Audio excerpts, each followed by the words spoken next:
Frères, vous ne direz pas que vous n'avez pas été avertis. Tout ce que j'ai fait et prêché jusqu'à ce jour, je me suis basé sur les révélations divines. C'est par la révélation que tu sauras qui tu es, ce que tu fais et où tu vas. Sans les révélations, tu peux aller contre Dieu malgré ta bonne intention et tu recevras un châtiment. Pour tout acte, en plus de ta bonne intention, cherche à connaître la volonté de Dieu. En matière de salut, soit tu ignores ou rejettes les révélations et tu es sur le chemin de l'enfer, soit tu les considères et tu les suis et tu es sur le chemin du paradis si elles viennent de Dieu. Le réveil des 10 vierges de Matthieu 25 est là. Et quand un réveil éclate, des ennemis apparaissent. Ils ne veulent pas de révélation. Ils afficheront un semblant de prudence.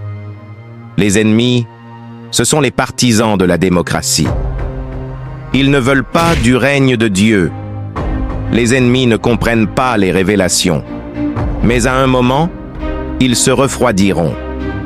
Certains prieront et chercheront à produire des dons spirituels comme des magiciens ou des savants inventeurs.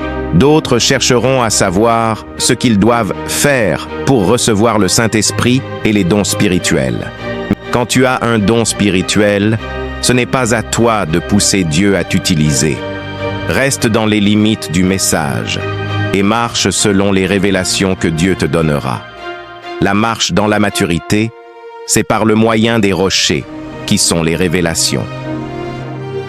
Pour la première fois depuis Moïse, depuis la Genèse, un homme parle des choses qu'il ne connaissait pas, sans songe ni vision.